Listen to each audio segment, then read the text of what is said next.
Assalamualaikum warahmatullahi wabarakatuh.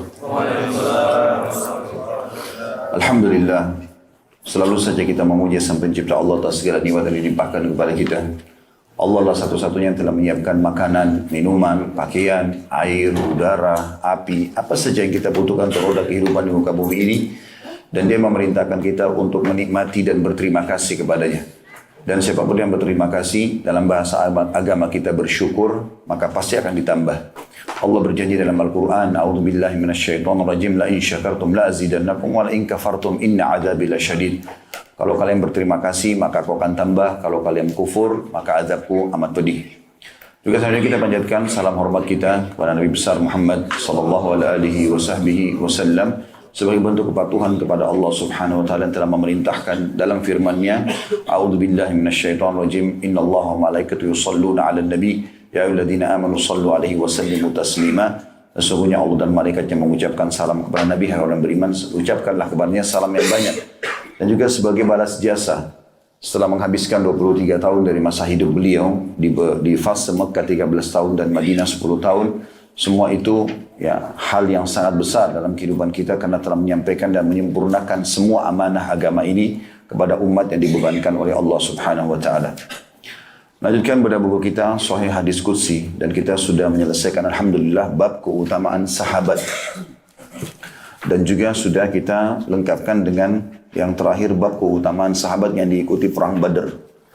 Itu sedikit review teman-teman sekalian, dan kita akan masuk pada siang ini, pagi menjelang siang, semoga Allah berkahi. Hadis selanjutnya nomor 99, babnya hadis Mi'raj dan perintah sholat 5 waktu. Seperti biasa saya akan berikan kronologisnya terlebih dahulu. Satu-satunya ibadah yang Allah Subhanahu wa taala berikan kepada Nabi sallallahu alaihi wasallam di langit adalah salat. Selainnya semua di bumi. Dan ini menandakan kedudukan salat itu sendiri.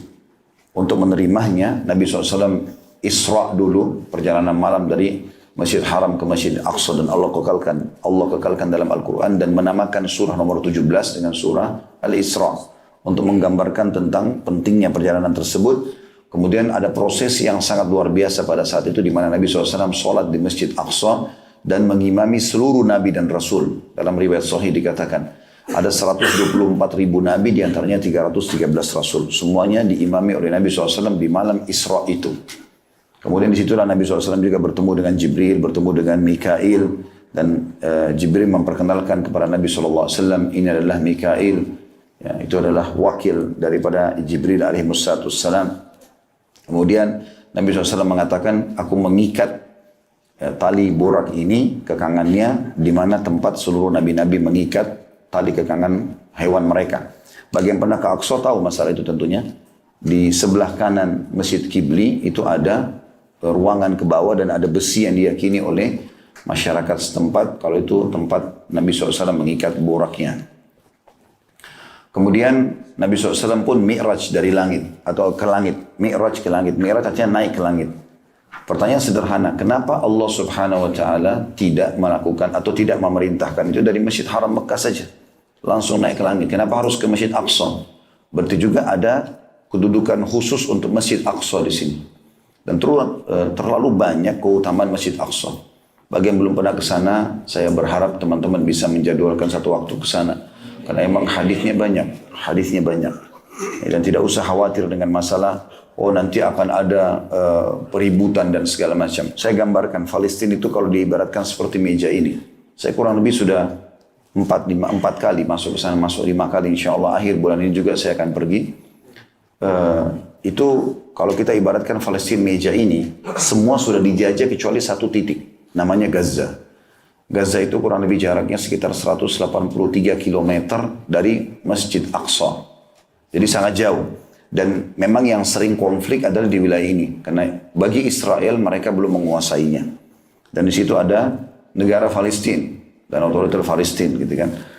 Nah di sini yang sering konflik. Kalau yang tempat lain umumnya tidak konflik. Kalau yang sering teman-teman nonton ya di Masjid Aqsa terjadi ini dan terjadi itu ada 2 sebab. Sebab yang pertama, yang umum terjadi, sebagian masyarakat Palestina yang sudah merasa terkekang sekali dengan penjajahan ini, terganggu, maka mereka tidak boleh pegang senjata. Dia keluar dengan pisau dapur misalnya, lalu dia tusuk satu tentara Israel. Nah pada saat dia tusuk mati, Israel akan mengutus pasukannya untuk menangkap satu orang itu. Kalau sudah ketangkap, maka tidak ada lagi keributan. Seperti itulah. Karena Israel sendiri tidak mau buat keributan. Mereka tidak mau buat keributan. Karena mayoritas penduduknya adalah orang-orang Muslim di situ. 50%-nya Muslim. Sekitar 40% Yahudi, 10%-nya Nasrani. Jadi Muslimnya banyak di sana. Dan mereka adalah buru-buru. Buruh di perusahaan, buru-buru di pabrik, pekerja-pekerja semua orang-orang Palestina. Makanya teman-teman kalau ke sana hotelnya hotel bisa kita pesan hotel Muslim, ya transportasi busnya Muslim, semuanya orang-orang Muslim. Gitu. Dan di sana orang-orang Muslim tetap berdagang. Kalau kita dari hotel menuju ke Masjid Aqsa, kita akan temukan banyak sekali ya toko-toko Muslim, restoran Muslim mereka berdagang. Dan pemerintah Israel menawarkan sebenarnya punya 3 opsi dalam bagi penduduk Palestina. Yang pertama itu mengakui pemerintahan Israel. Yang mirip kalau kita dulu di Indonesia ini pemerintahan Belanda waktu masa penjajahan. Kalau mengakui dia akan dikasih warga negara Israel ya, tanpa mengubah agamanya.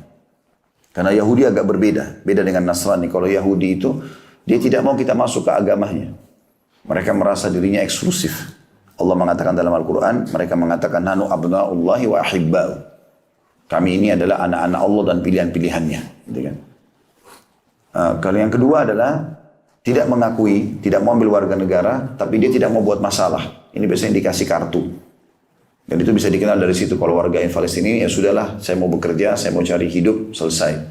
Nah yang ketiga ini yang tidak menerima. Nah ini umumnya berkumpul di Gaza. Ini yang biasa ada masalah konflik dengan orang-orang Israel. Seperti itu keadaannya ya. Ini bukan pembelaan terhadap pemerintah Israel, tapi saya menceritakan apa adanya di situ. Dan ada buku saya tulis judulnya Palestina yang Terlupakan. Karena banyak orang yang tidak mau ke sana khawatir, takut, ada keributan segala macam. Padahal keutamanya sangat banyak. Di antara keutamanya adalah sudah cukup Nabi SAW Isra ke sana. Kenapa? Dari Palestina. Kenapa enggak dari Mekah saja? Masjidil Haram. Berarti ada sesuatu. Dan Allah mengatakan di awal surah Al-Isra. A'udzubillahi minasyaitonir rajim. Subhanalladzi asra bi'abdihi lailan minal masjidil haram ilal masjidil aqsa alladzi barakna haulah. Al-ayat. Jadi Allah mengatakan segala puji bagi Allah. Berarti ada pujian di situ. Pujian artinya ada jenis ya ibadah tertentu yang memang Allah tekankan di 2 lokasi ini. Yang telah memperjalankan hambanya Muhammad SAW dari Masjidil Haram ke Masjidil Aqsa yang telah kami berkahi di sekitarnya. Seperti itulah. Nah keutamanya cukup banyak diantaranya adalah selain Nabi SAW memang Isra ke sana dan Mi'raj dari sana juga ke langit. Kemudian dari langit kembali lagi ke Aqsa baru kembali ke Mekah. Gitu kan? Itu yang disebutkan dalam riwayat Bukhari. Bahwasanya Nabi SAW mengatakan kepada masyarakat Mekah, untuk memastikan aku benar-benar sudah Isra ke Palestina dan Mi'raj ke langit. Salah satu buktinya adalah pada saat aku pulang ke Mekah, maka aku temukan ada kafilah kalian. Dan Nabi sebutkan nama-namanya orang-orang kafilah itu. Ada fulan, fulan. Karena Nabi lagi terbang di atas, kelihatan di bawah. Dan mereka kehilangan untahnya. Untahnya itu dari atas kelihatan. Allah SWT buat Nabi SAW melihat. Lalu Nabi mengatakan, aku berkata pada mereka, wahai kaum, unta kalian di lembah ini. Lalu mereka mengikuti suaraku, lalu mereka menemukan untanya. Kafilah itu akan datang beberapa hari kemudian, tanyalah mereka. Pada saat mereka tiba di Mekah, ditanya oleh orang-orang Quraisy, ternyata mereka mengatakan benar. Kami mendengarkan suara entah dari mana yang mengatakan unta kalian di lembah ini dan kami mendapatkan sesuai dengan suara itu. Intinya Nabi SAW kembali lagi dari langit ke Aqsa baru ke Mekah. Ini sama juga kasusnya seperti tadi. Bisa saja Allah langsung kembalikan ke Masjidil Haram. Apa yang sulit bagi Allah SWT? Naik dari Masjidil Haram, turun ke Masjidil Haram juga. Tapi Allah memampirkan Nabi SAW ke Aqsa berarti ada pesan ilahi. Itu bukan hal yang ringan gitu kan. Bisa juga Allah pilih yang lain. Masjid Aqsa ini, masjid yang dibangun ya, 40 tahun setelah Masjidil Haram. Dan yang membangunnya adalah Ibrahim AS. Sebagaimana seorang sahabat bertanya, ya Rasulullah, masjid apa yang pertama dibangun di muka bumi? Kata Nabi SAW, Masjidil Haram. Lalu masjid apa ya Rasulullah? Sahabat itu bertanya lagi. Kata Nabi SAW, Masjid Aqsa. Lalu sahabat itu bertanya, berapa jarak di antara keduanya? Kata Nabi SAW, 40 tahun. Jadi setelah Nabi Ibrahim AS membangun Ka'bah, sehingga menjadi Masjidil Haram di situ untuk tawaf dan ibadah. Lalu beliau kembali ke Palestina karena istri pertamanya Sarah di sana bersama anaknya Ishak, lalu dibangunlah Masjid Aqsa. Ada beberapa hal yang mesti dititik beratkan, mungkin 2 riwayat saya sebutkan karena saya ingin masuk ke bahasan kita.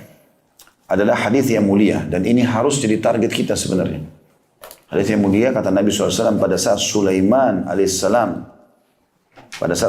alaihissalam selesai merenovasi Masjid Aqsa, maka dia meminta kepada Allah 3 hal dan semuanya Allah kabulkan. Yang pertama, dia minta agar semua keputusannya di kerajaannya sesuai dengan keputusan Allah. Artinya walaupun wahyu belum datang, kalau Sulaiman alaihissalam menghadapi sebuah kasus, beliau langsung bisa memutuskan dan itu sudah disetujui oleh Allah. Dan Allah kabulkan itu.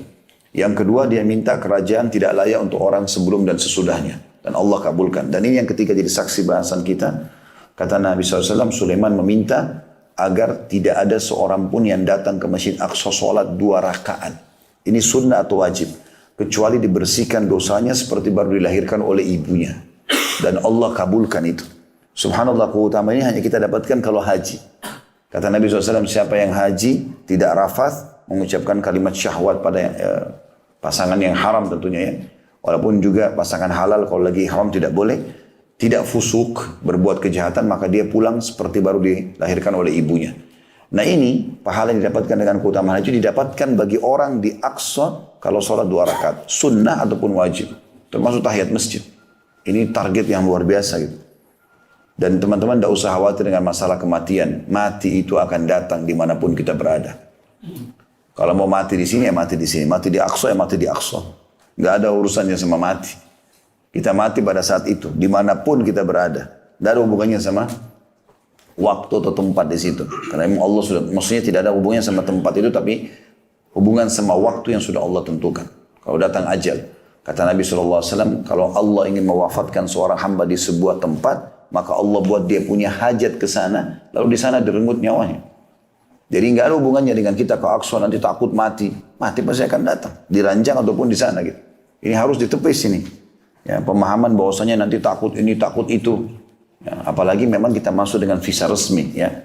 Hadits yang kedua adalah Maimunah radhiyallahu anha bertanya, istri Nabi SAW, ya Rasulullah, beritahukan kepada kami tentang Masjidil Aqsa. Maka kata Nabi SAW, pergilah ke sana. Bahasa Nabi begitu, pergilah ke sana dan sholatlah. Karena dia sebaik-baik tempat sholat. Seseorang di antara kalian memiliki tanah di sekitar Aqsa sebesar atau seukuran tali kekangan kuda, asal dia bisa lihat Aqsa, lebih baik daripada dunia dan seluruh isinya. Lalu kemudian Maimunah berkata, ya Rasulullah, bagaimana dengan orang yang tidak mampu ke sana? Kata Nabi SAW, terangilah Aqsa itu. Maksudnya terangnya adalah berikan penerangan. Zaman dulu orang nyumbang minyak zaitun, kemudian ditaruh sumbu lalu dinyalakan sehingga menerangi Aqsa. Kata Nabi SAW, siapa yang menerangi Aqsa, kalau kita juga sekarang masuk, kalau dijabarkan ke renovasinya, gitu kan, pembayaran listriknya segala macam, maka dia seperti sholat di dalamnya. Juga dalam hadis lain disebutkan bahwasanya sholat di sana itu sama dengan 250 kali lipat dibandingkan tempat lain. Riwayat lain 500 kali lipat. Tapi yang sahih adalah 250. Ya, tentu Masjid Nabawi lebih besar, 1000. Dan Masjid Haram Mekah lebih besar lagi, 100.000. Tapi Aqsa juga punya keutamaan. Apalagi Nabi SAW mengatakan tidak boleh orang letih-letih khusus mendatangi masjid kecuali 3. Masjid Haram Mekah, Masjid Nabawi Madinah, dan Masjid Aqsa di Palestina. Jadi banyak isu-isu yang tidak benar. Saya 3 tahun lalu waktu mau berangkat, mungkin pemberangkatan kami yang kedua, pas mau berangkat tanggal seperti ini, akhir-akhir Desember, karena saya pilih ini karena musim dingin ya, jadi supaya jemaah juga tidak keringatan pada saat kita beraktivitas jalan dari hotel ke masjid segala macam. Dan juga ada hal yang lain, pertimbangan saya, kalau musim dingin, umumnya para wanita pakai baju tertutup, gitu kan. Karena kalau musim panas, Aqsa ini agak berbeda, Palestina agak berbeda. Kehidupan mereka masih bebas, kayak kita di Jakarta. Jadi mungkin perempuan banyak yang tidak pakai hijab. Musim dingin aja banyak yang tidak pakai hijab, gitu kan. Apalagi ini kalau selain musim dingin. Kita khawatirkan nanti terjadi sesuatu yang tidak baik, sementara kita mau niat umroh atau mau ibadah, seperti itulah.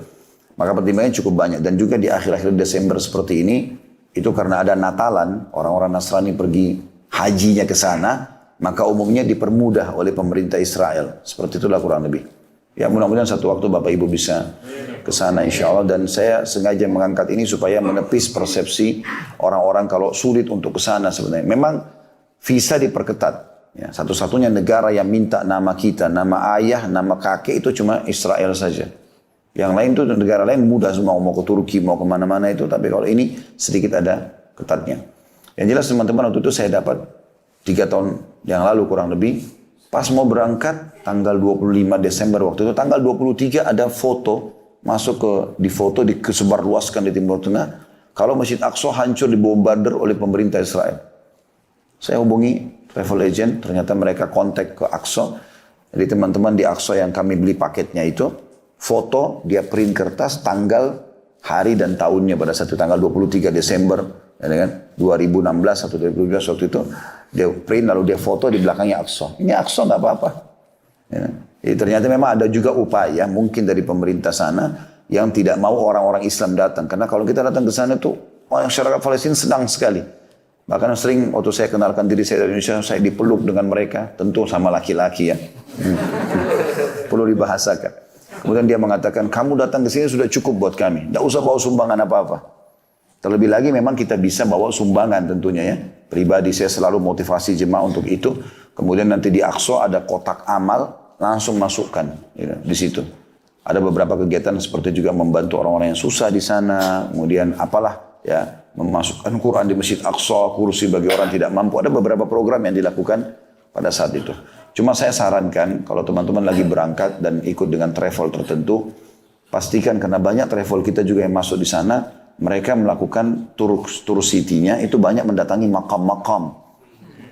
Makam Nabi Musa, makam Nabi Yunus. Saya waktu datang ke sana tanya sendiri dan jauh-jauh tempatnya. Itu banyak buang waktu. Semestinya kita maksimalkan waktu di Masjid Aqsa. Sayang, karena kebanyakan kita cuma pakai 3 hari, maksimal 5 hari. Kalau di tempat kami pastikan 5 hari, 4 malam diusahakan. Karena visa kalau sudah dapat itu 1 bulan. Nah ini makam-makam, saya tanya sendiri penjaga masjidnya itu, ini kuburan. Dia bilang bukan, ini cuma makam. Makam itu kayak prasasti. Jadi nggak ada jenazahnya Nabi Musa di situ, nggak ada jenazah Nabi Yunus di situ, nggak ada. Kalau Anda ngerti bahasa Arab, bisa tanya, gitu kan? Karena mungkin tidak semua orang bisa bahasa Inggris di sana, maka mereka menceritakan itu. Sering juga mendatangi ada tempatnya Salman Al-Farisi radhiyallahu anhu, dianggap di situ. Saya tanya sendiri penjaga, ini kuburannya Salman radhiyallahu anhu atau makam? Makam semua ini. Dan itu banyak tur dihabiskan dalam 3 hari di situ. Buang-buang waktu. Jadi saya sarankan kalau mau datang cuma ke Jericho. Jericho itu kota yang diyakini oleh sebagian masyarakat Palestina tempat lahirnya Nabi Isa. Walaupun orang-orang Nasrani di sana yakin Bethlehem lah tempatnya, gitu kan? Atau Baitul Laham dalam bahasa Arabnya. Tapi sebagian masyarakat meyakini orang-orang Muslimnya kalau di Jericho, karena Jericho ini terkenal dengan pohon-pohon kurmanya. Sementara dalam surah Maryam Allah menyebutkan Maryam bersandar di pangkal pohon kurma, dan itu pohon kurma terkenal sekali di sana. Makanya orang kalau ke Jericho itu belinya kurmanya. Kemudian yang kedua Hebron, kota Hebron ini kota Nabi Ibrahim AS. Diyakini ada kuburan Nabi Ibrahim AS. Itu lebih dekat kepada hal mungkin benar di situ. Selain daripada ini teman-teman lebih baik habiskan waktu di Masjid Aqsa dan sekitarnya. Apalagi kita belum tentu bisa setiap saat datang. Kalau Mekah sama Madinah kan sangat terbuka, Masya Allah. Di sana belum tentu. Bisa Bapak Ibu hari ini, bulan atau pada saat berangkat sekarang keluar visanya. Belum tentu berangkat akan datang keluar visanya. Ya. Saya pernah dari 5 kali perjalanan, itu 1 kali pernah visa saya nggak keluar.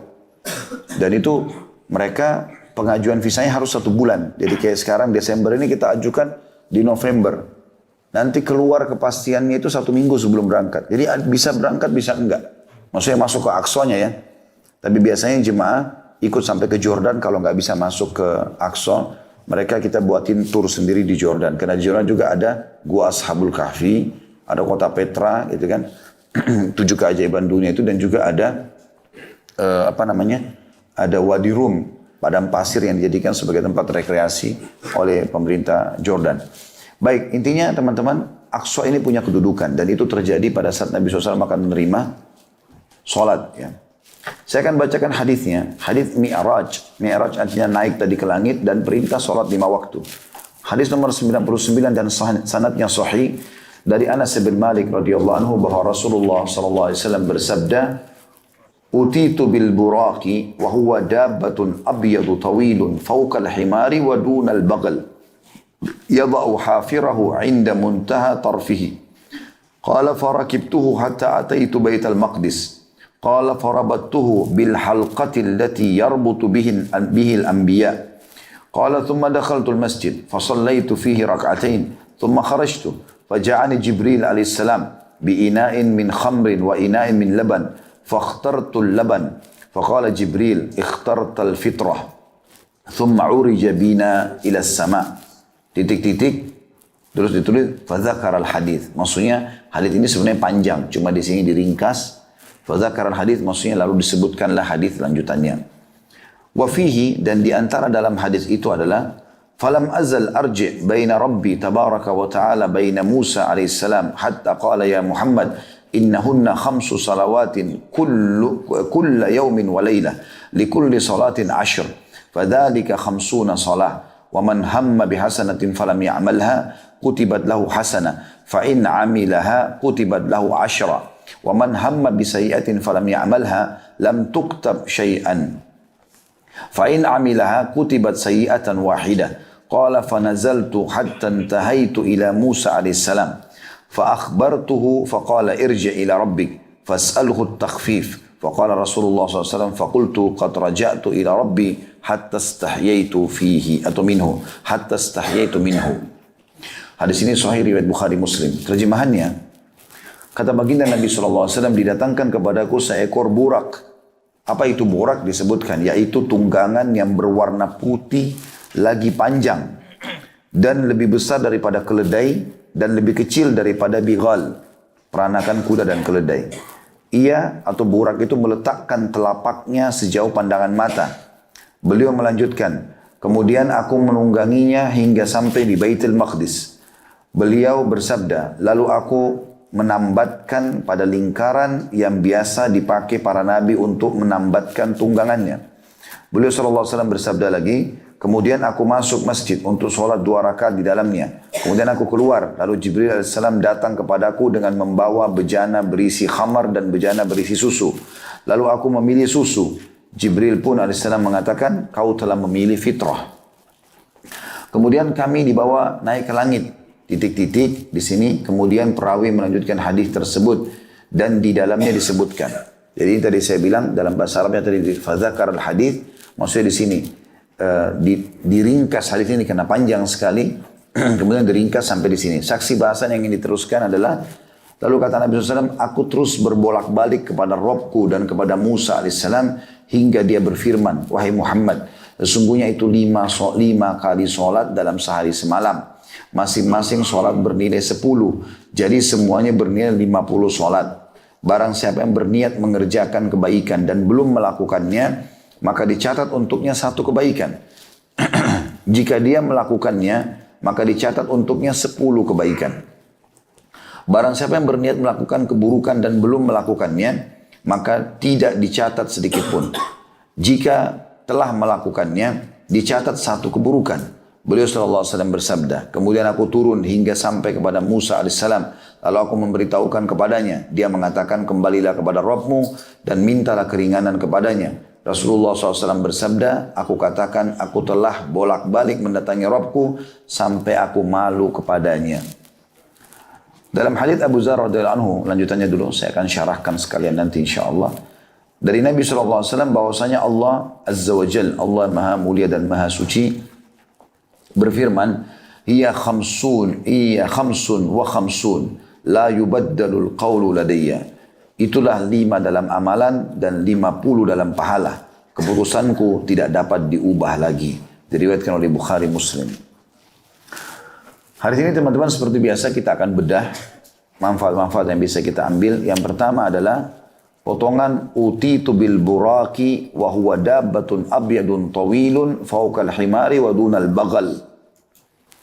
Jadi didatangkan kepadaku, dan ini sifatnya juga ya, hafirahu inda muntaha tarfihi. Didatangkan kepadaku seekor burak, yaitu tunggangan yang berwarna putih lagi panjang. Bisa bermakna panjang adalah besar. Yang lebih besar daripada keledai. Tentu di Indonesia kita belum biasa melihat ini, tapi teman-teman bisa mencari di YouTube banyak, di Google fotonya keledai, gitu kan. Kalau ada yang mau lihat, sehingga tahu gitu, keledai itu seperti apa sih? Karena memang keledai ini juga ada disebutin dalam Al-Quran, dalam surah Luqman ya, tapi tentang suara dia yang buruk. Ya. Yang Allah SWT berfirman, A'udzubillahi minasyaitonir rajim, inna ankaral aswati la sautu hamir. Sesungguhnya suara yang paling buruk adalah suara keledai, karena kalau dia teriak bersuara itu suaranya ribut sekali. Ya.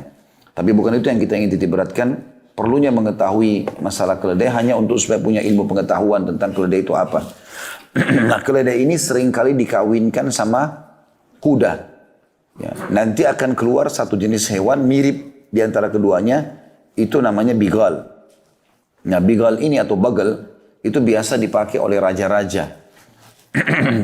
Jadi dia lebih indah dari kuda dan lebih tinggi dari keledai, yang keledai lebih pendek, gitu kan. Dan ini indah sekali, dia bulunya segala macam, dan itu biasa dipakai hanya untuk raja, misalnya dari istananya menuju ke taman, gitu-gitu. Atau peliharaan raja itu biasa dipakai bigal, seperti itulah. Nah, Nabi SAW menggambarkan di sini, mengatakan burak itu adalah tunggangan yang berwarna putih lagi panjang, yang lebih besar daripada keledai dan lebih kecil daripada bigal, atau peranakan kuda dan keledai. Ini sebabnya tadi kenapa kita jelaskan dua jenis hewan ini ya. Kalau mau tahu keledai juga, masuk dalam jenis keledai itu kuda zebra. Kita biasa bilang zebra. Ya, itu sebenarnya dia jenis keledai. Jadi keledai ini dalam Islam pun punya hukum syar'i ya. Keledai ada dua macam, ada keledai himar ahli dan himar wahsyi. Himar ahli adalah keledai yang hidup bersama manusia. Biasanya warnanya abu-abu atau coklat. Dia agak pendek.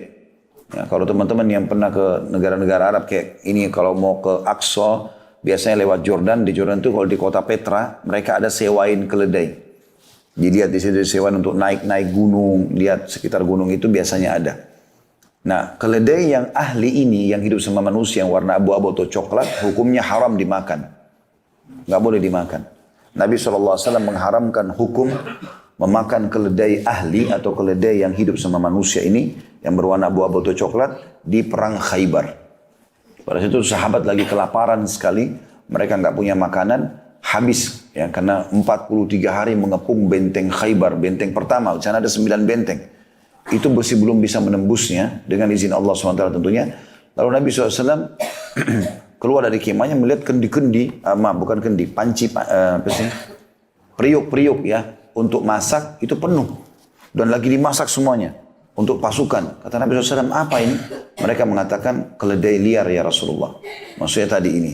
Keledai apa? Maaf, keledai yang ahli ini. Ya. Maka Nabi SAW mengatakan, buanglah semua karena Allah telah mengharamkannya. Maka pada hari itulah Nabi SAW mengharamkan keledai itu, dan Nabi SAW mengharamkan semua hewan yang bertaring di perang Khaybar itu. Dan Nabi SAW melarang pernikahan mut'ah, menikmati hanya sesaat, itu nggak boleh. Diharamkan seperti orang-orang Syiah lakukan gitu. Kemudian keledai yang kedua adalah keledai wahsyi, keledai yang liar. Itu adalah zebra, dan itu halal hukumnya. Karena dasarnya memakan kuda sama zebra ini hukumnya halal. Karena mereka termasuk hewan yang tidak bertaring. Ya. Tapi khusus keledai yang hidup sama manusia tidak boleh. Nah, Nabi SAW menggambarkan burak ini antara keledai sama bigal. Ya. Kemudian dikatakan sifatnya, kecepatannya burak ini. Burak itu meletakkan telapaknya sejauh pandangan mata. Artinya sangat cepat. Mungkin hanya hitungan sesaat sudah langsung tiba di Masjid Aqsa. Ya, makanya waktu Nabi SAW pulang dari Isra dan Mi'raj ini, beliau jalankan Isra itu jalan malam hari. Itu subuh, pagi, udah sampai lagi di Mekah. Maka beliau lagi duduk di depan Ka'bah. Jadi merenungi kejadian semalam ini. Karena kejadian Isra Mi'raj ini luar biasa gitu. Luar biasa. Jalan, ya, terbang, bukan jalan ya, terbang dengan kuda bersayap. Tidak pernah ada kuda bersayap. Burak bersayap. Kemudian terbang dari Masjid Haram ke Masjid Aqsa. Ini biasanya tradisi orang Quraisy. Kalau penunggang kuda yang kuat, anak muda dan kudanya kuat, non-stop jalan sebulan. Sebulan dari Masjid Haram ke Masjid Aqsa. Itu kalau cepat non-stop ya. Kalau mereka kafilah, unta, kuda-kuda jalan pelan-pelan itu bisa 2-3 bulan baru sampai. Jauh sekali. Maka Nabi SAW masih merenung kejadian tersebut. Ini luar biasa ini. Kalau zaman sekarang mungkin orang sudah ada pesawat, mungkin orang pikir, oh iya mungkin bisa lebih cepat. Itu pun tidak masuk akal. Sekarang aja kalau kita terbang dari Jeddah ke Amman itu butuh 1 jam. Mungkin ke Palestina juga sekitar gitu lah 1,5 jam pakai pesawat. Jadi sama dari sini ke Surabaya gitu kan. Tapi bisa ditempuh dalam 1 malam. Tapi zaman dulu memang orang lama perjalanannya.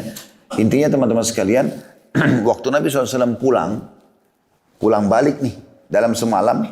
Ya, kalau sekarang pun misalnya ada orang bilang, saya baru berangkat umroh tadi habis subuh, sekarang saya sudah balik lagi. Antum percaya nggak? Ada pesawat gitu kan. Nah mirip keadaan orang Quraisy pada saat itu.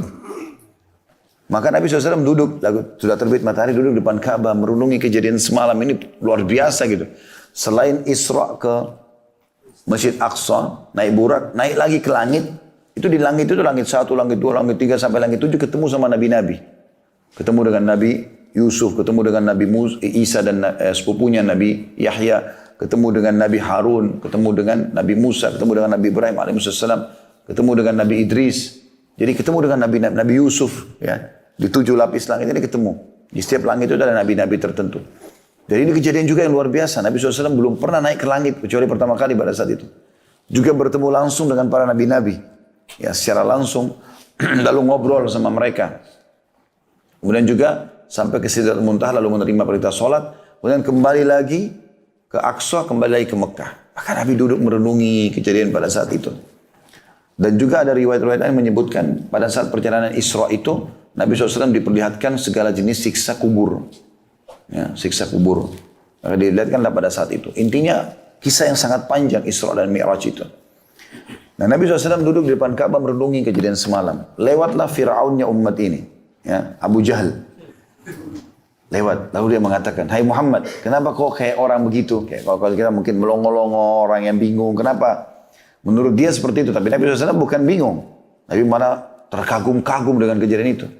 Karena beliau pada saat tiba di Sidratul Muntaha menggambarkan Sidratul Muntaha itu dipenuhi dengan perhiasan-perhiasan seperti kuping-kuping gajah dan sulit untuk digambarkan keindahannya. Jadi Nabi SAW menggambarkan bagaimana keadaan langit itu. Maka Nabi SAW dengan polosnya cerita. Gitu kan? Semalam datang kepada saya Jibril membawa burak.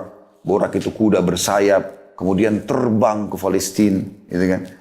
Kemudian di sana saya ketemu sama nabi-nabi, saya sholat Masjid Aqsa. Kemudian saya mi'raj ke langit. Langit pertama ketemu sama si fulan. Nabi sebutin semua nama nabi-nabi sampai saya terima waktu sholat. Lalu saya kembali lagi ke Aqsa, saya kembali ke Mekah. Panjang lebar. Pertama kali Abu Jahal mau dengar cerita Nabi nih. Selama ini gak pernah mau gitu.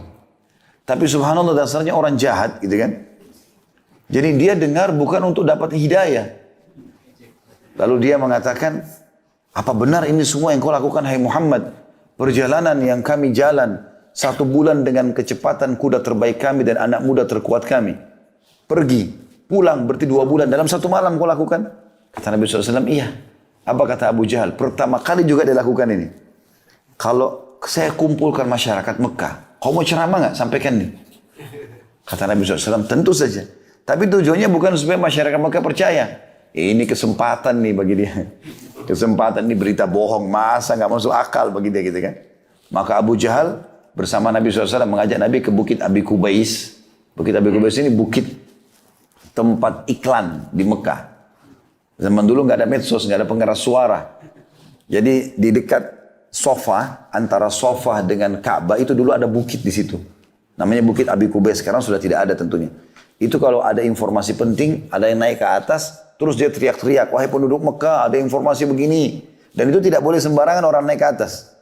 Kalau ada sembarangan orang naik, dianggap main-main, ditebas lehernya. Nggak boleh, orang tertentu saja. Nah Abu Jahal mengajak Nabi SAW naik ke Bukit Abi Kubais. Orang kalau lihat, orang sudah tahu ini ada informasi nih. Mereka pada ngumpul. Begitu lihat, ada pemimpin mereka Abu Jahal. Orang Mekah panggil Abu Hakam. Abu Hakam itu maksudnya orang yang bijaksana. Tapi kita disuruh panggil dia Abu Jahal. Karena dia tidak mau masuk Islam hanya karena merasa Nabi saingannya. Pernah ditanya oleh Abu Sufyan, kenapa kau tidak beriman wahai Abu Hakam? Bukankah Muhammad bacakan Al-Quran itu benar? Dia bilang benar, saya tahu benar. Kenapa kau tidak beriman? Dia bilang karena dari dulu sukuku sama suku Muhammad bersaing. Kalau mereka bentuk pasukan, kami juga bentuk pasukan. Mereka beri makan jemaah haji, kami juga beri makan jemaah haji. Sekarang suku Muhammad ada nabinya, sukuku nggak ada nabinya. Gitu. Maka kalau saya beriman sama dia, suku saya kalah. Saya nggak mau beriman selamanya. Hanya karena itu. Setelah Nabi dengar, Nabi bilang, panggil dia Abu Jahal. Orang bodoh ini kalau dia beriman, satu Mekah beriman, dia panen pahalanya. Tapi dia enggak mau, subhanallah. Ringkas cerita, Abu Jahal ini lalu berteriak dari atas bukit Abi Kubais, wahai Quraisy, Muhammad mau menyampaikan berita penting, dengarkanlah. Orang Mekah semua pada kumpul. Karena tahu di atas pemimpin mereka Abu Jahal ini, sebelahnya ada Nabi, orang yang terkenal jujur. Lalu setelah kumpul semua, kata Abu Jahal, dengarkanlah. Hai Muhammad sampaikan. Nabi SAW dengan polos ceritain semua. Datang kepada saya, bawa borak itu kuda bersayap, terbang segala macam sampai dari pergi sampai pulang. Setelah selesai semua disampaikan, lalu orang-orang Mekah akhirnya tambah kufur. Yang kafir-kafir ini tambah kafir. Enggak masuk akal Muhammad cerita ngawur ini, gitu kan. Sebagian juga sahabat bimbang, tapi mereka yakin ini Nabi. Cuma mereka ini gimana caranya menanggulangi ini? Karena harus berhadapan sama orang-orang kafir Quraisy. Abu Jahal lihat itu, ketawa dia. Turun dari bukit Abi Kubais. Memang tujuan dia itu. Dia bilang sekarang agama Muhammad sudah habis. Gitu. Sambil turun dia dari gunung itu. Lalu dia kumpul sama orang Quraisy di Darun Nadwa, tempat kumpulnya mereka. Dia bilang sekarang agama Muhammad sudah habis. Gembiralah. Kata mereka, bagaimana bisa wahai Abu Hakam? Kata dia, Muhammad sudah membuat cerita bualan. Bohong semua. Katanya, dia ceritain. Abu Jahal ini tidak sadar sedang promosi Isra Mi'raj. Katanya Muhammad bilang telah datang kepadanya begini. Diceritain panjang lebar semuanya Isra Mi'raj lengkap. Pada orang Quraisy. Orang-orang Quraisy diam semuanya. Kata Abu Jahal, tinggal ada satu orang. Kalau satu orang ini kita bisa goyahkan imannya, habis agama Muhammad. Kata mereka siapa? Kata Abu Jahal, Abu Bakar. Rame-rame ini orang Quraisy jalan. Nah waktu orang Quraisy jalan ke kebunnya Abu Bakar, kebetulan di pinggir kota Mekah, orang-orang beriman juga sahabat ada yang ikut dari belakang. Pertama kali orang beriman sama orang kafir jalan bersama ini. Pada saat itu di Mekah ya. Karena mau tahu Abu Bakar jawab apa nanti. Begitu tiba di kebun Abu Bakar, teriak-teriaklah Abu Jahal, wahai Abu Bakar keluarlah. Nah, Abu Bakar keluar. Abu Bakar lihat pertama kali nih, tokoh-tokoh Quraisy di belakangnya ada orang-orang Muslim. Maka tadinya mungkin pikirannya jangan sampai orang Muslim ini ditawan kah, harus ditebus kah gitu kan. Nah Abu Bakar kan sering menebus sahabat-sahabat, diantaranya Bilal kan ditebus dengan duitnya beliau, dengan hartanya. Maka Abu Bakar mengatakan, ada apa wahai Abu Hakam? Dia bilang, sesungguhnya temanmu Muhammad telah bercerita bualan, dusta semua. Katanya, maka dia ceritain kepada Abu Bakar. Abu Bakar ini belum tahu. Dia sekarang promosi lagi ini, Isra Mi'raj ini kepada Abu Bakar. Tujuannya supaya Abu Bakar bilang, masa sih bohong atau apalah gitu kan. Itu tujuan dia. Ternyata dia dikagetkan karena jawaban Abu Bakar berbeda. Ada dua asar. Yang pertama menyebutkan Abu Bakar mengatakan, wahai Quraisy, tidak usah cerita masalah ini kepada saya. Muhammad naik ke langit, sedangkan wahyu turun dari langit ke dia, saya percaya. Apalagi dia naik ke langit, sama saja. Nggak ada bedanya.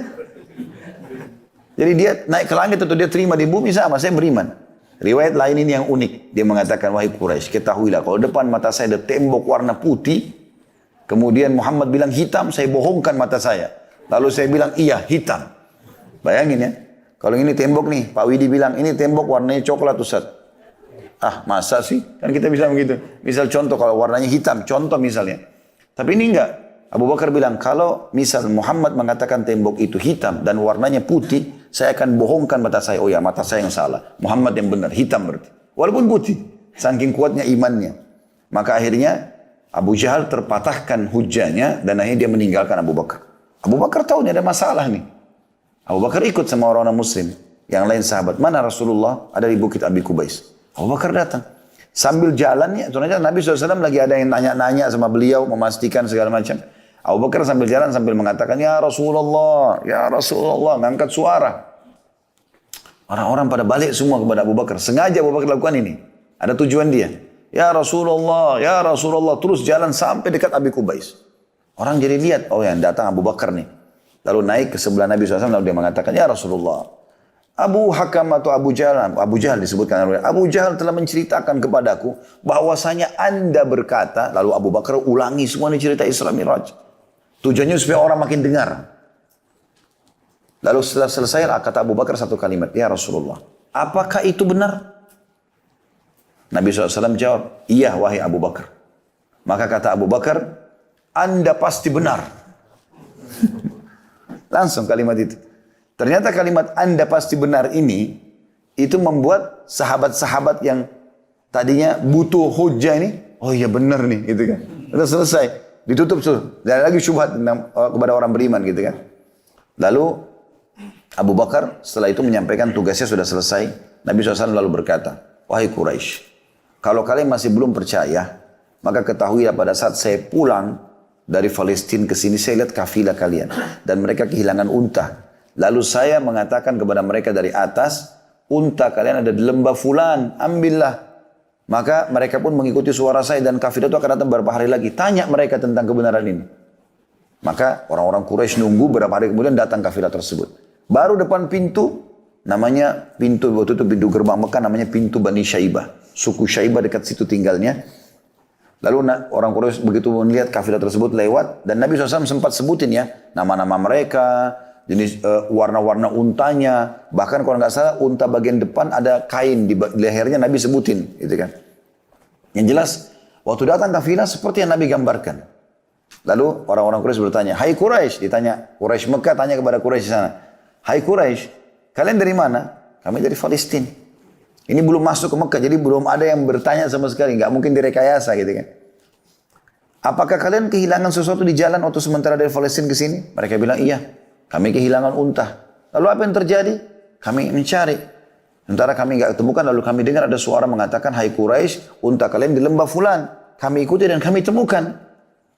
Maka seperti yang Nabi sampaikan, sekarang Quraisy yang di kafilah bertanya kepada Quraisy yang di Mekah, hai Quraisy, dari mana informasi ini? Kami sendiri belum ada yang masuk ke Mekah, belum ceritain. Kata mereka, dari Muhammad. Semenjak itu, balik keadaan orang Mekah yang tidak beriman Isra Mi'raj jadi meyakini kejadian Isra dan Mi'raj. Gara-gara kejadian. Dan ini peran Abu Bakar sangat besar radhiyallahu anhu. Ya. Itu yang diambil pelajaran dari makna ini. Kemudian selanjutnya, potongan yang kedua, kalau mau dikasih angka di situ, kemudian aku menungganginya hingga sampai di Baitul Maqdis. Jadi kalimat Baitul Maqdis. Bait artinya rumah, Maqdis maksudnya disucikan, rumah yang disucikan. Ya. Ini nama lainnya Masjid Aqsa.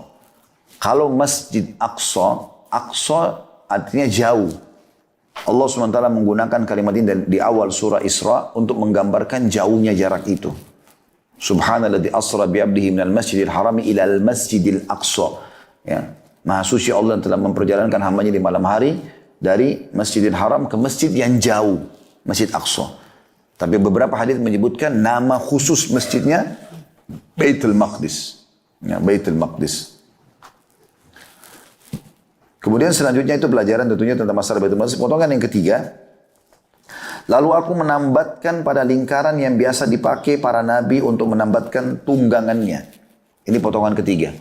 Jadi ada riwayat lain menjelaskan kata Nabi SAW, sesungguhnya tidak ada seorang nabi pun kecuali memang Allah pernah buat mampir atau singgah di Aqsa, di Masjid Aqsa atau di Baitul Maqdis.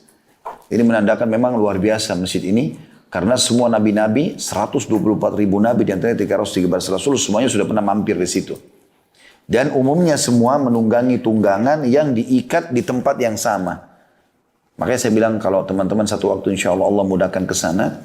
Kalau ini lokasi Masjid Aqsa, kurang lebih 1,4 hektar. Seingat saya 14.000 sekian itu meter. Itu ada kotak masjid, kayak tembok masjid, tapi ini lebih banyak pelataran yang kosong, tidak ada bangunannya. Nanti di situ kita akan temukan begitu jalan, mungkin kurang lebih masuknya, kalau saya tidak salah ya, sekitar 100 meter, maka akan ada Qubbatus Sakhra, yang warna kuning emas itu di tengah-tengah. Maka kalau kita jalan lagi, ada di depan sekali, yang tempat imamnya, itu adalah Masjid Qibli namanya. Masjid Qibli. Nah, di sebelah kirinya ada lagi dinamakan Musalla Marwani gitu kan. Di sebelah kanannya itu ada tempat ini mengikat burak itu. Jadi nanti ada kayak ruangan di sebelah kanan kiblat itu, Masjid Qibli itu, kita turun tangga, di bawah sekali ada itu. Ya, Allah alam itu diyakini sama mereka, tapi dalam hadis ini disebutkan masalah itu. Dan itu sampai sekarang masih dijaga. Ya, kalau teman-teman pernah dengar tembok peratapan punyanya orang-orang Yahudi, itu pas di sebelah tembok yang ada ikatan borak ini. Tapi ini masih masuk lokasi kekuasaan muslimin. Tembok yang ratapan itu tempat mereka pukul-pukul kepalanya, berdoa segala macam itu di sebelah tembok yang ada ikatan borak ini. Kemudian potongan selanjutnya dikatakan di sini potongan yang keempat ya. Kemudian aku masuk masjid untuk sholat 2 rakaat di dalamnya. Kemudian aku keluar. Ya ini sebagian ulama menanggapi mengatakan Nabi SAW melakukan tahiyat masjid. Ya. Ada juga yang mengatakan sholat umumnya. Entah sholat apa, apakah mungkin tahajud karena malam hari. Kan itu perjalanan malam hari kan. Atau karena Nabi SAW sholat yang lainnya itu Allah alam. Tapi jelas Nabi SAW sholat. Beberapa asar tadi atau riwayat saya katakan Nabi SAW mengimami. Nah kalau mengimami para nabi-nabi berarti menandakan sholat tahajud. Karena sholat sunnah yang dikerjakan berjamaah adalah tahajud. Tahajud masjid tidak dikerjakan berjamaah, gitu kan. Intinya Nabi SAW sholat di situ. Berarti menandakan juga ada tambahan informasi tentang pentingnya sholat di Aqsa. Selain dari dalil-dalil tadi yang sudah saya sebutkan ya, punya keutamaan sholat di sana. Dan ini adalah juga mengaplikasikan apa yang diharapkan dan diminta oleh Sulaiman alaihissalam agar orang yang sholat di sana diampuni dosanya seperti dilahirkan oleh ibunya. Walaupun Nabi SAW sudah diampuni dosanya yang lalu dan juga yang akan datang. Potongan selanjutnya dikatakan, kemudian aku keluar. Lalu Jibril datang kepadaku dengan membawa bejana berisi khamar dan bejana berisi susu. Lalu aku memilih susu. Jibril mengatakan, kamu telah memilih fitrah. Makna daripada kemudian aku keluar, berarti mi'rajnya ke langit bukan dari dalam masjid. Tapi dari luar. Nah, sebagian masyarakat Palestina, dan ini juga diyakini oleh orang-orang Nasrani pun yang mempelajari sejarah, meyakini masalah itu. Kalau di dalam Masjid Qubbatus Sakhra, itu ada batu diyakini dari situ Nabi SAW naik ke atas. Gitu kan? Walaupun ini masih berselisih ahli sejarah dalam masalah itu. Tapi yang jelas Nabi Mi'raj dari lokasi suci Baitul Maqdis tadi. Kemudian ini dimaksud dengan diberikan bejana, 1 khamar dan 1 susu. Lalu Nabi SAW mengatakan aku memilih susu dan Jibril mengatakan aku memilih fitrah. Maksudnya adalah ini ujian buat Nabi SAW. Apakah beliau akan memilih khamar atau memilih susu. Tapi secara fitrah maksudnya secara alami. Karena Nabi SAW adalah orang yang beriman kepada Allah maka beliau memilih susu. Makna fitrah adalah memilih yang benar sesuai dengan fitrah seseorang, gitu kan. Kemudian tentu ini hadisnya lanjutnya cukup panjang. Setelah itu ada lanjutan titik hadis itu, aku naik ke langit, gitu kan. Di langit pertama aku bertemu sama Nabi, ya. Kemudian langit kedua, langit ketiga, urutannya saya tidak ingat sekarang. Tapi yang saya ingat dalam riwayat itu bertemu dengan Isa dan Yahya. Kemudian naik ke langit kedua, bertemu dengan Idris, ketemu sama yang ketiga Yusuf. Dan Yusuf itu pada saat bertemu, semua nabi-nabi ini mengatakan, selamat datang wahai saudaraku yang soleh dan nabi yang soleh. Semuanya mengatakan itu. Kemudian ketemu dengan Yusuf dan Nabi SAW mengatakan, sungguh memang dia telah diberikan ketampanan, sepertiga ketampanan dunia. Gitu kan? Karena sangat tampan. Kemudian di langit keempat ketemu dengan Harun. Ya, langit kelima ketemu sama, saya tidak ingat sekarang. Tapi ada langit ke-6, Musa, langit ke-7, Ibrahim. Semua ini sampai langit ke-6, sampai Musa alaihissalam, semua mengatakan selamat datang wahai Nabi soleh dan saudara yang soleh. Kecuali Ibrahim alaihissalam di langit ke-7 mengatakan selamat datang wahai anak yang soleh dan Nabi yang soleh. Karena Nabi Muhammad SAW keturunan beliau. Gitu kan? Dan pada saat awal Nabi SAW naik ke langit ke-7, beliau bertanya, siapa itu Jibril? Karena melihat ada orang, kata Nabi SAW, yang sangat mirip dengan Nabi kalian ini. Jadi perawakannya mirip sekali dengan Nabi Muhammad SAW. Dan di sekitarnya ada anak-anak kecil, ya, yang sedang duduk. Ya. Maka kata Jibril AS, itu adalah ayahmu Ibrahim, dan di sekitarnya adalah anak-anak muslim yang meninggal sebelum balik. Di bawah naungan Ibrahim AS, bersama Ibrahim AS. Dan di langit ke-7 itu disebutkan dalam beberapa riwayat yang lain ada Baitul Ma'mur, rumah tawafnya para malaikat, mirip Ka'bah kita kalau di dunia. Allah mengatakan dalam surah At-Tur wal Baitil Ma'mur. Ya. Maka di situ kata Nabi SAW ada 70.000 malaikat yang tawaf setiap hari, pergi tidak akan pernah kembali selamanya. Gitu kan. Artinya Allah SWT ciptakan malaikat-malaikat yang baru lagi karena jumlahnya mereka sangat banyak. Malaikat beda dengan kita. Mereka diciptakan sudah langsung bisa bertugas. Kayak kita dari bayi, anak-anak, segala macam, dari sperma, dari sel telur, bersatu ini nggak ada. Mereka diciptakan utuh dari cahaya dan Allah juga ganti dengan sesuka dan kemahakuasaannya Allah gitu. Intinya teman-teman sekalian, pada saat itu Nabi SAW naik, kemudian tiba di Sidratul Muntaha. Jibril pun mengatakan, hai Muhammad, di sini batasku, ya, aku tidak mungkin bisa naik. Kalau aku naik sesaat saja, maka bisa ya hangus gitu, tidak bisa, maksudnya tidak mungkin naik. Ya. Maka Nabi SAW pun naik, kemudian bertemu dengan Allah SWT, lalu menerima perintah 5 waktu sholat itu. 50 waktu sholat awalnya. 50 waktu sholat. Ya di sini kalau ada yang bertanya apakah Nabi Muhammad SAW melihat Tuhannya, maka ini telah ditanya oleh Aisyah radhiyallahu anha. Pada saat Nabi SAW pulang Isra Mi'raj, kemudian beliau setelah itu di tahun 2 Hijriah sebelum perang Badar, Nabi SAW menikah dengan Aisyah, dan Aisyah bertanya radhiyallahu anha, ya Rasulullah, hal tara rabbak, apakah anda melihat Tuhan anda pada saat lagi Mi'raj ke langit itu? Maka Nabi SAW menjawab, Allah nurun ala nur anna arah.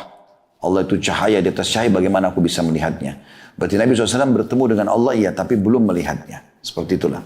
Dan memang ini, ya hampir kalau tidak salah umumnya pendapat ulama mengatakan belum ada yang melihat Allah di muka bumi ini termasuk Nabi-Nabi. Makanya waktu dalam ayat Al-Quran, waktu Musa AS berkata, Rabbi arini andur ilaik, wahai Tuhanku, mudahkan aku untuk melihatmu. Allah mengatakan, lan tarani, walakin andur ilal jabal. Kau tidak bisa melihatku, hai Musa, tapi lihatlah ke gunung-gunung itu. Fa in istaqarra makana fa sawfa tarani. Kalau gunung-gunung itu bisa menampung kedatanganku, maka baru kau bisa melihatku. Jadi tidak bisa. Falamma tajalla rabbul jabal, pada saat Allah dengan kemahakuasaannya Allah mau ke gunung itu, maka ja'alahu dakka, semuanya hancur lebur. Enggak bisa, enggak mampu tentunya dengan kemahabesarannya Allah Subhanahu wa taala. Intinya seperti itu. Maka Nabi Muhammad SAW menerima perintah waktu sholat, kemudian beliau turun. Ini saya bahas titik-titik itu ya. Titik-titik itu, karena itu ada lanjutannya. Setelah Nabi SAW turun di langit ke-7, Ibrahim AS tidak bicara apa-apa. Kemudian dia turun ke langit ke-6, ketemu sama Musa. Maka Musa AS menanyakan, hai Muhammad, apa yang Tuhanmu berikan untuk umatmu? Kata Nabi SAW, 50 waktu sholat. Kata Musa AS, berat. Umatmu tidak akan mampu itu. Minta keringanan. Nabi SAW balik minta keringanan. Allah ringankan 5 dulu. Jadi 45. Kembali lagi. Langit ke-7. Ibrahim tidak bicara apa-apa alaihissalam. Langit ke-6 Musa tahan lagi. Berapa hai Muhammad? 45. Masih berat. Nabi SAW balik lagi. Minta keringanan. Diringankan lagi 5. Terus bolak-balik sampai sisa 5. 5 pun Nabi Musa alaihissalam masih tahu. Gitu, kelemahan kita ini. Ya. Nabi Musa alaihissalam masih mengatakan. Berapa hai Muhammad? 5. Masih berat. Minta lagi keringanan. Barulah Nabi SAW mengatakan, saya sudah bolak-balik ke Tuhanku berulang kali dan ini saya sudah malu, gitu kan. Maka pada saat itu pun Allah berfirman kepada Nabi SAW, sesungguhnya hai Muhammad, dia 5 waktu sholat tapi berpahala 50 waktu sholat. Karena setiap pahala aku lipatkan menjadi 10 kali lipat. Intinya teman-teman sekalian, pada saat itu Nabi Muhammad SAW kembali lagi ke Aqsa, lalu kembali ke Mekah sebagaimana sudah saya ceritakan tadi. Kita masuk ke potongan selanjutnya, ya. Tentu di sini sudah saya bacakan ini potongan selanjutnya sebenarnya masih perlu kita jelaskan. Aku terus berbolak-balik kepada Rabbku dan kepada Musa alaihissalam hingga dia berfirman. Allah berfirman, wahai Muhammad, sesungguhnya itu 5 waktu sholat dalam sehari semalam. Masing-masing sholat bernilai 10. Jadi semuanya bernilai 50 sholat. Dan sampai sini tentunya teman-teman sekalian, artinya Allah Subhanahu wa taala menerima permintaan Nabi SAW diringankan sampai 5, tapi Allah tidak akan mengubah kemahamuliaannya Allah, karena Allah punya sifat akramul akramin. Allah menerima permohonan hamba untuk keringanan, iya. Tapi Allah tidak mau balas keringanan itu dengan mengurangi juga kadar balasannya. Itu kemahasempurnaannya Allah, gitu kan? Misal kita kalau manusia ini transaksi, saya mau beli barang ini, diskon dong sekian. Misal 5 biji harganya sekian. Mungkin orang akan mengurangi. Ya, atau kita beli kualitas barang dengan harga lebih murah, maka kualitasnya diturunkan gitu kan. Allah SWT tidak akan mengurangi kualitas. Jadi Allah memberikan keringanan buat Nabi SAW dan kita semua. Dari 50 menjadi 5 sholat, tapi Allah tidak sama sekali mengurangi kemahasempurnaannya. Allah tetap memberikan balasan 50 waktu sholat. Itu kemahasempurnaan Allah Subhanahu wa ta'ala. Nah ini satu hal yang luar biasa ya. Kita pun harus berterima kasih kepada Musa alaihissalam atas jasanya. Kalau 50 waktu sholat per 15 menit azan. Ya, siap nggak? Bukan 15 menit mana? Per 5 menit mungkin. Azan terus iqamah sholat lagi gitu kan. Potongan selanjutnya, tadi itu mungkin yang kelima kalau nggak salah tadi ya. Ini yang keenam. Barang siapa yang berniat mengerjakan kebaikan dan belum melakukannya, maka dicatat untuknya 1 kebaikan. Jika dia melakukannya, maka dicatat untuknya 10 kebaikan. Barang siapa yang berniat melakukan keburukan dan belum melakukannya, maka tidak dicatat sedikit pun. Jika dia melakukannya, dicatat baginya 1 keburukan. Ini manfaat sendiri. Ini karunia dari Allah Subhanahu wa taala. Ini pernah saya jelaskan. Usahakan teman-teman punya niat di semua amal soleh. Jangan pernah luputkan. Baik kita lihat orang lain kerjakan dan kita belum bisa, atau terlintas di benak kita saja. Contoh misal, ada orang lagi sedekah di depan kita. Ada masjid lagi dibangun, kita lewat, dia lagi nyumbang misalnya. Kita kebetulan tidak bisa mampir. Atau memang kita pun kalau mampir tidak punya kemampuan untuk itu. Niatkan. Kalau seandainya saya bisa melakukan seperti orang ini, saya akan lakukan. Maka akan mendapatkan pahala. Ya, kalau dia niat, dapat 1 pahala. Tapi kalau dia melakukannya, dikasih 10 kali lipat. Itu kalau dia lihat orang lain berbuat. Kalau orang lain, misalnya orang puasa, orang haji, orang umroh, apa saja, maka dia niatkan juga sebagaimana dia ingin lakukan. Tapi ini harus tulus ya. Benar-benar dia, kalau Allah berikan kesempatan dia mau lakukan. Jadi jangan temannya sedekah, udah saya niat aja deh, biar aja dia yang sedekah. Ini nggak dapat ini. Betul-betul dia punya halangan sekarang. Teman-temannya pada berangkat haji, dia nggak bisa berangkat haji karena nggak dapat visa. Kalau dapat visa dia akan berangkat, maka dapat pahala haji lengkap. Gitu kan? Diniatkan begitu. Sampai sebagian salafus saleh mengatakan, saya berharap punya niat di semua amal saleh supaya saya bisa mendapatkan pahalanya walaupun belum sempat saya melakukannya. Gitu kan? Kalau orang lain melakukan, kalau kita juga terlintas di benak kita. Contoh misal teman-teman, mulai sekarang jangan tidur malam hari kecuali niat sholat tahajud. Niat. Jadi jangan kalau syaitan bisikin, kayaknya saya tidurnya telat nih, gak usah bangun sholat malam deh. Dari awal sudah niat gak mau. Enggak, niatin sekarang, ubah. Saya mau ya sholat malam. Kalau dia tertidur, kelewatan, dapat pahala 1 sholat malam. Kalau dia kerjakan, dapat 10 kali pahala sholat malam. Ini kemudahan sekali. Ingat teman-teman, setiap kali ada kesempatan beramal soleh, selama kita masih hidup jangan sia-siakan. Renungi riwayat ini riwayat sahih. Kalau saya tidak salah riwayat Tabarani, tapi ini riwayat sahih.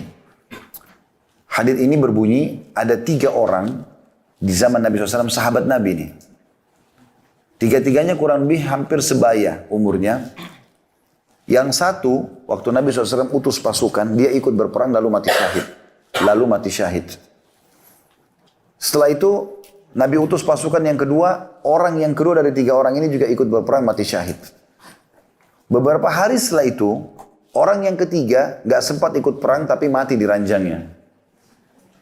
Maka ada seorang sahabat mimpi. Dia mimpi, 3 orang ini masuk surga. Yang paling depan, paling bagus fasilitasnya, justru orang yang mati di ranjang. Lalu yang di belakangnya, orang yang mati syahid, orang yang kedua tadi. Yang paling belakang, orang yang mati syahid pertama. Maka orang ini bertanya, ya Rasulullah, bagaimana kami memahami ini? Kan di pandangan kita orang mati syahid kan gitu. Apalagi yang duluan mati syahid. Gitu. Kata Nabi SAW, kenapa kau heran? Bagaimana bisa kau bandingkan antara sholatnya orang yang mati di ranjang, walaupun cuma berapa hari itu, dengan sholatnya orang yang mati syahid. Bagaimana kau bandingkan zikirnya, ibadahnya. Tidak bisa dibandingkan. Ketahuilah perbandingan antara orang yang mati di ranjang dengan orang yang mati syahid itu antara langit dan bumi pahalanya. Apa maknanya? Kesempatan kalau masih bisa beramal soleh jangan sia-siakan. Kalau masih hidup teman-teman maksimalkan.